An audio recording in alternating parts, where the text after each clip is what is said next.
Salut à tous, aujourd'hui je vais te présenter les deux nouvelles sections qu'on a réalisées spécifiquement pour le thème Fastlane. L'idée avec ces deux sections, c'est d'augmenter une fois de plus les possibilités de personnalisation et d'optimisation sur la homepage de ta boutique Shopify dans un premier temps.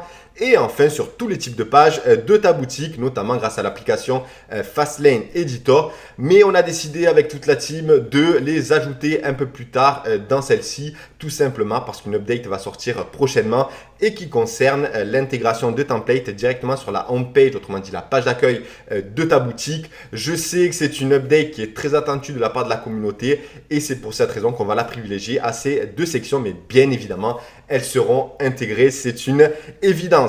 Alors, en ce qui concerne ces deux sections, comme tu as pu le visualiser dans la vidéo de présentation, elles se distinguent essentiellement sur la version mobile. Sache dans un premier temps que j'étais parti seulement sur une première section pour faire un slide et après je suis allé beaucoup plus loin et j'ai donc décidé d'en créer deux nouvelles et tu vas pouvoir les utiliser vraiment en fonction de ton utilité. Alors c'est vrai que sur desktop, ces deux nouvelles sections ressemblent relativement à celle qui est déjà existante et qui concerne la section colonne e-context. Effectivement, c'est l'affichage de plusieurs éléments, les uns à la suite des autres avec du texte juste en dessous sur une seule et même ligne, excepté qu'on a ajouté bien évidemment plusieurs autres options d'optimisation, que ce soit sur desktop et surtout sur mobile, d'où la création de ces deux sections. Alors, quelles sont-elles?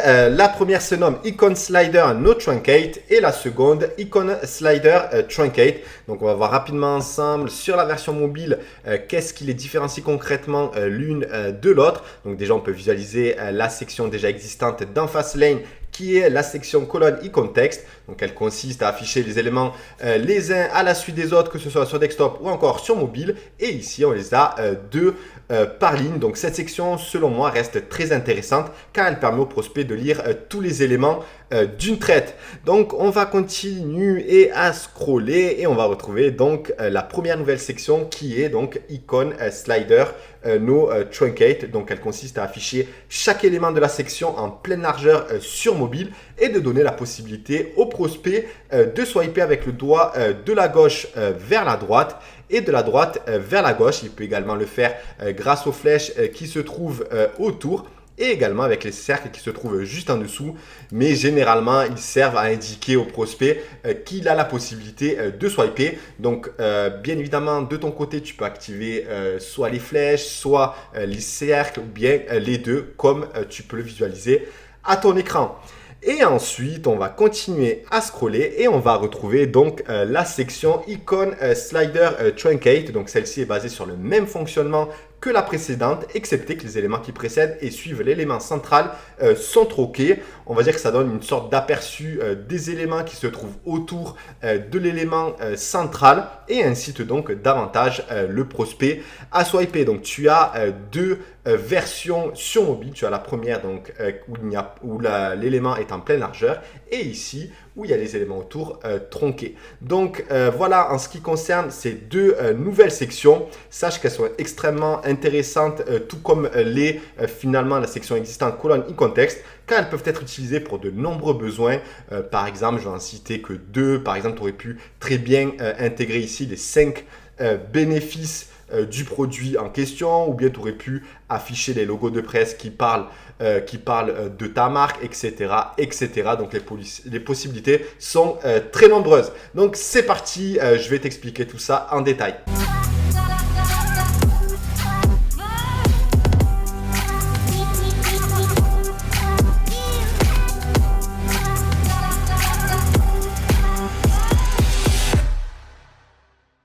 C'est parti, mais avant d'attaquer directement le paramétrage de ces deux nouvelles sections, tu peux dès maintenant récupérer le dossier zip que je t'ai préparé de mon côté et avec amour grâce au code qui se trouve dans la description de cette vidéo.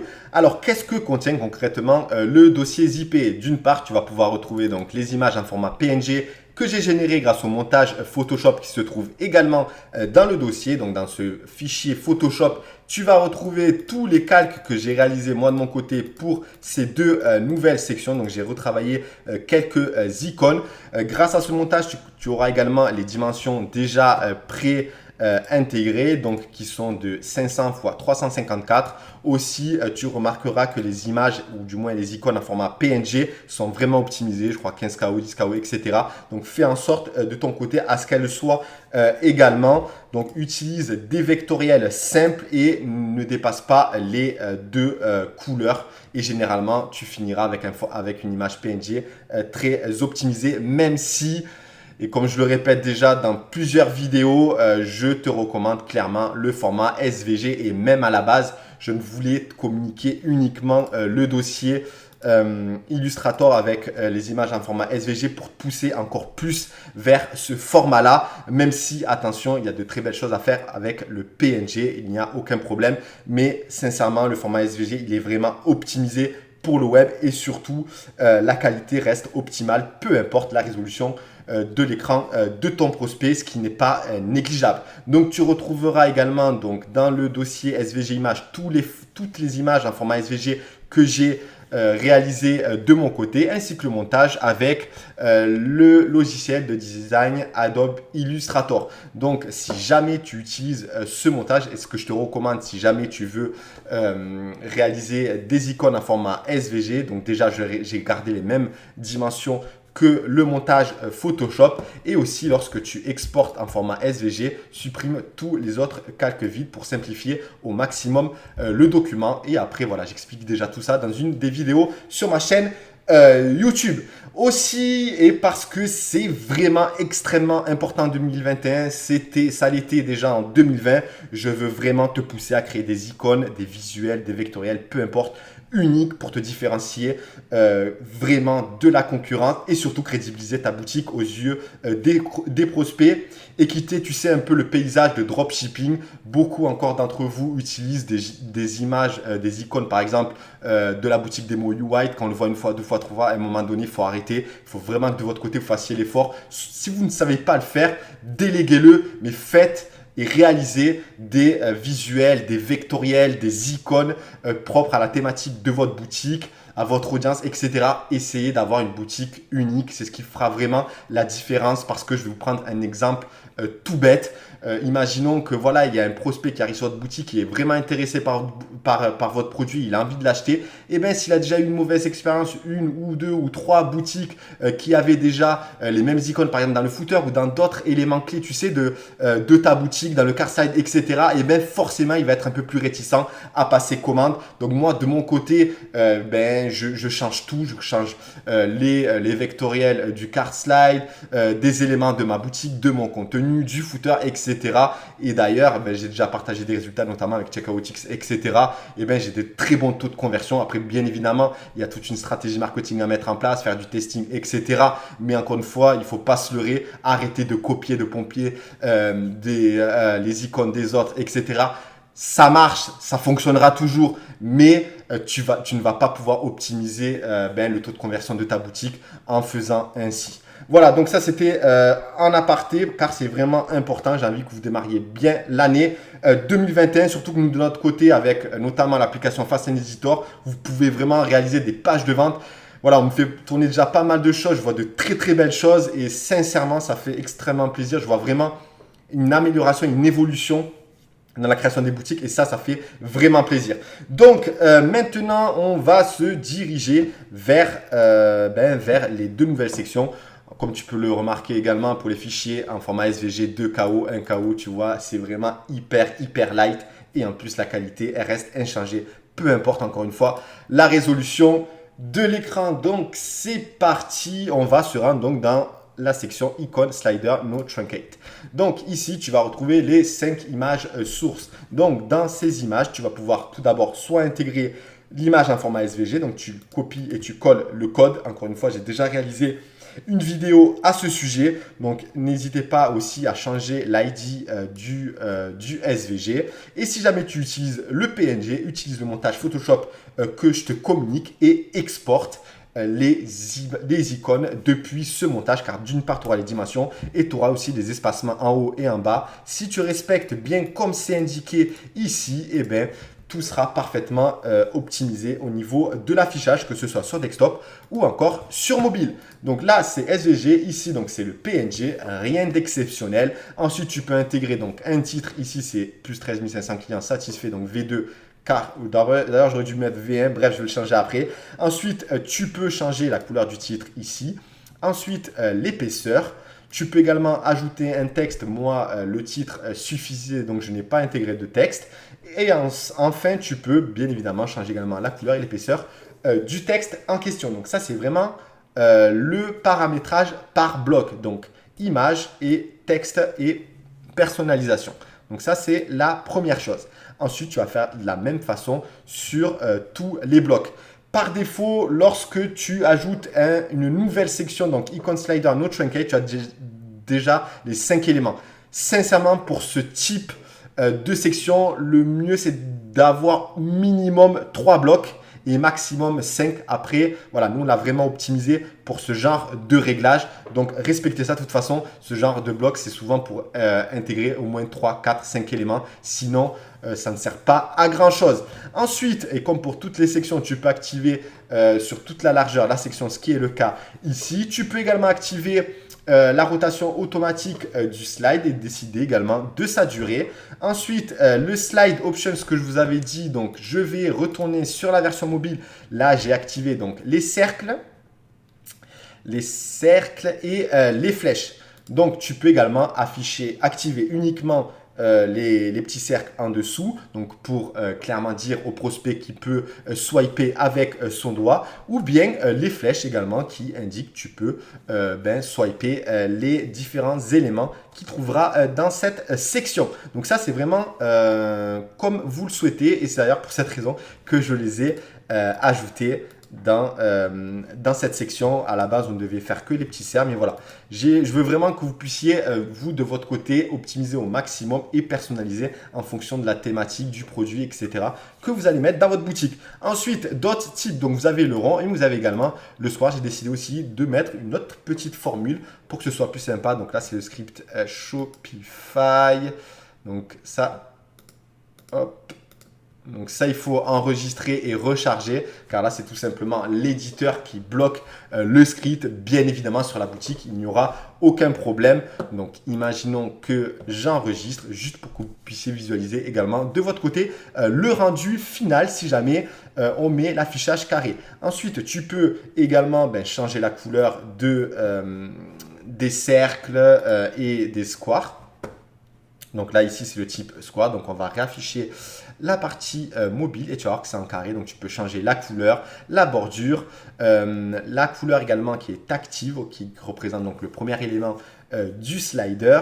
Ensuite, tu peux également changer les flèches. Donc, tu en as jusqu'à 9 que tu peux personnaliser encore une fois en fonction de la thématique de ta boutique. Donc ça, tu pourras tester de ton côté. Tu pourras également changer la taille de ces flèches. Donc nous, on a fait en sorte de notre côté à ce que ça reste bien optimisé, peu importe la taille, que ce soit bien centré au niveau de l'image. Et enfin, donc pareil, tu pourras changer la couleur de la flèche, exactement la flèche active. Et également, tu pourras changer la couleur d'arrière-plan qui est ici en blanc.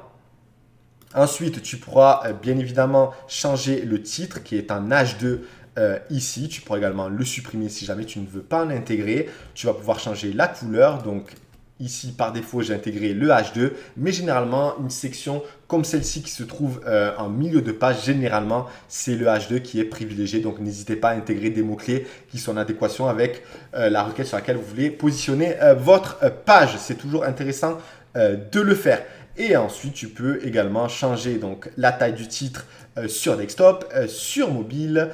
Pareil pour la taille du titre du bloc. Le texte, tu peux le changer. Tu peux également changer donc l'icône donc sur desktop et sur mobile. Ça, c'est extrêmement intéressant et j'ai décidé de l'ajouter parce que dès que vous avez l'image dans les bonnes dimensions, c'est bête chaque fois de repasser chaque fois sur Photoshop pour ensuite rechanger les dimensions. Ici, tu vas pouvoir calibrer en fonction de là où se trouve le prospect, donc sur desktop ou sur mobile. Et bien, tu vas pouvoir agrandir les images, comme ici, hop, ou les réduire. Donc ça, et bien, le fait d'avoir par exemple le format SVG, et bien, peu importe le grossissement, et bien, la qualité sera parfaite. Donc, vous pouvez même d'ailleurs le visualiser à votre écran. Vous voyez bien qu'il n'y a aucune pixelisation qui se fait. Alors qu'un PNG, la qualité peut s'amoindrir en fonction de la grosseur de l'image, de la résolution de l'écran, etc., etc. Et vous pouvez faire exactement la même chose sur mobile. Donc, par défaut, j'ai mis 40-40. Ensuite, j'ai mis découvrir. Donc, ça, je l'avais mis à la base. Et après, j'ai intégré les espacements par défaut, donc il n'y en a plus besoin. Et ensuite, soit tu intègres donc soit un hashtag avec l'ID de la section pour rediriger le prospect, par exemple, juste en dessous. Donc ça, j'ai déjà réalisé une vidéo comment récupérer l'ID, mais je vais vous montrer rapidement pour faire un rappel parce que j'ai beaucoup de questions à ce sujet, je ne sais pas trop pourquoi. Alors que je l'explique. Énormément. Donc là, il y a l'ID de la section tout simplement qui représente. Donc là, je vais afficher. Donc, vous avez l'ID de la section produit qui est en bas. Je la récupère. Donc, hop, qui a entre les guillemets. Je copie. Hop, je reviens. Donc, c'est pour cette section-là. Et ensuite, tout simplement, vous collez. Hop, ainsi, pour ensuite avoir le lien. Lorsqu'on clique, et bien, ça amène sur la section produit. Et ensuite, vous pouvez également calibrer l'espacement en haut et en bas de la section. Donc, encore une fois, c'est toujours des petites options que j'ai ajoutées au fur et à mesure du temps dans Fastlane et que j'ai regroupées directement dans les nouvelles sections car elles sont, selon moi, indispensables. Que ce soit l'espacement sur desktop, sur mobile, également la bordure en haut, en bas. Donc, voilà, tout ça. Et également les effets que vous pouvez appliquer directement dans la section en question. Donc là, ça concernait directement la section Icon Slider No Truncate et ça se passe exactement de la même façon pour la section Icon Slider Truncate. C'est de notre côté qu'on a changé et modifié pour l'optimiser de manière différente sur mobile. Donc on va revenir sur la version mobile afin d'avoir les autres éléments tronqués. Donc voilà en ce qui concerne ces deux sections. Sincèrement, j'espère qu'elles vous ont plu car on a mis du temps à vraiment les optimiser de notre côté et surtout, encore une fois, de vous donner plus de possibilités de personnalisation de votre côté sur vos boutiques. À très vite pour une prochaine mage. On a de très belles choses encore à vous faire découvrir là, ces prochaines semaines et à très vite pour une prochaine vidéo. Merci.